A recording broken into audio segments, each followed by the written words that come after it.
My main focus was in music. I actually wanted to produce movies and stuff. Way back in high school, we used to have like some sort of like a rap battle or something, and then that was when I started all this stuff. I used to rap, but later on I started like hitting tables and trunks. So that was, I think, where my love for music started.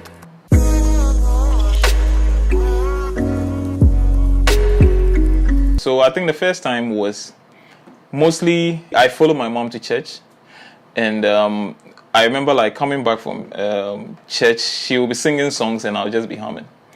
And I was really good at humming, so my mom told me to start like keyboard lessons.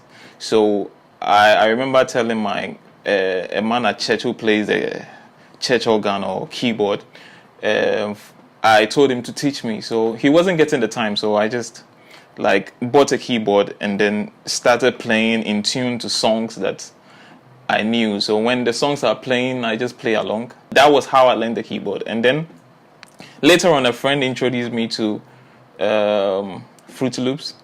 That was the first software that I was introduced to. So he actually changed everything. So he knew how to use the Fruity Loops, and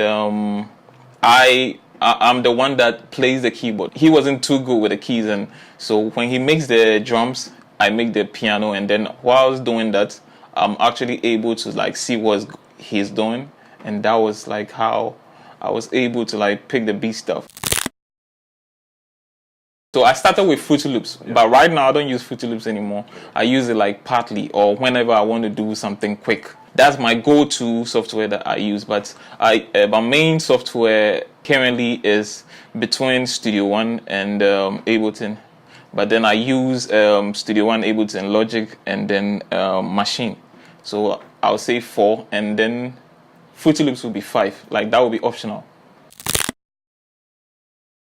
Studio One is the type of software, or it's a type of DAW that actually thinks for the producer. Like you can do things that you don't imagine or see yourself doing. Like you can actually say that, okay, yeah, I'm going to turn something into something, and then you try it. Although you don't know that feature is available in the software, you try it and it works. So that was how come like I developed the love for Studio One, because I was actually using FL. I wasn't thinking of moving to anything, and then I tried that. I was actually using it for recording and mixing alone, and then along the way I realized that I could do, when it comes to the MIDI stuff, trying to like experiment, Studio One gives me like more room for me to do whatever I want to do.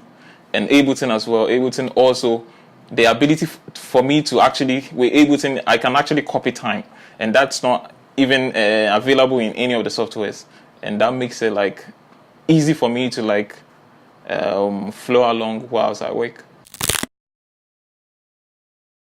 No, I don't. I try not to have, because I believe that if I do, I'll sound the same all the time. Every time in my productions or whenever I'm trying to create, it takes me a long time for me to select tones, or even when I select, like, let's say instruments, along the way I change it, because like I don't want to repeat the same instruments I used in, let's say, beat A or beat B. I want to use like different instruments and different samples all the time. Well, it's weird, but I don't really have any sound that influences me. Mostly the idea just starts from, let's say, me coming to the keyboard to actually play something. Mostly it's not even playing something, out of just messing around, the ideas pop up, or out of even listening to a song, the ideas come. It even happens when even I'm actually listening or mixing a song, and then the idea comes.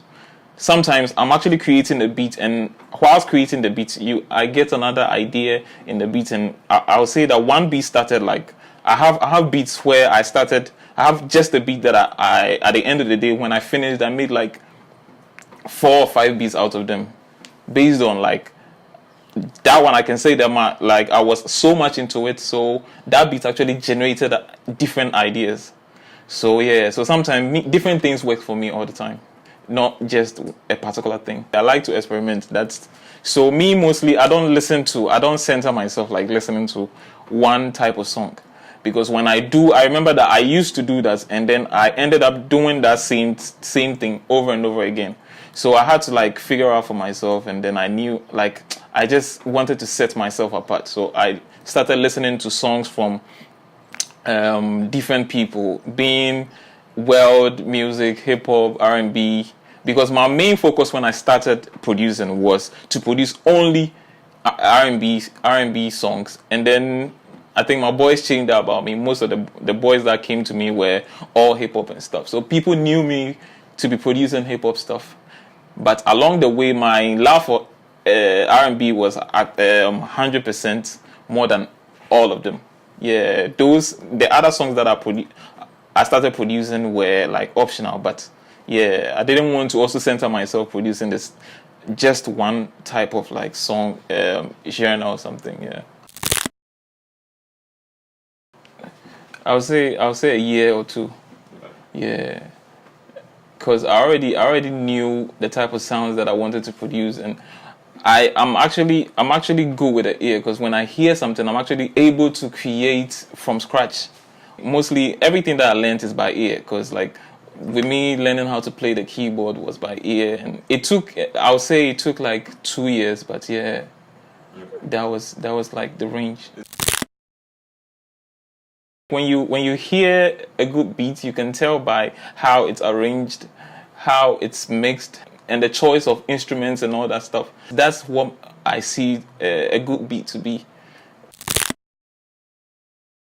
Favorite plugin would be Diva. Like I think Diva, Silent, Contact, and I would say Omnisphere. They all have different like features and different sounds. So and they all have huge amounts of sound. So every time you are inspired to create more. So it's not like a plugin that when you go through like 100 sounds, you are already bored.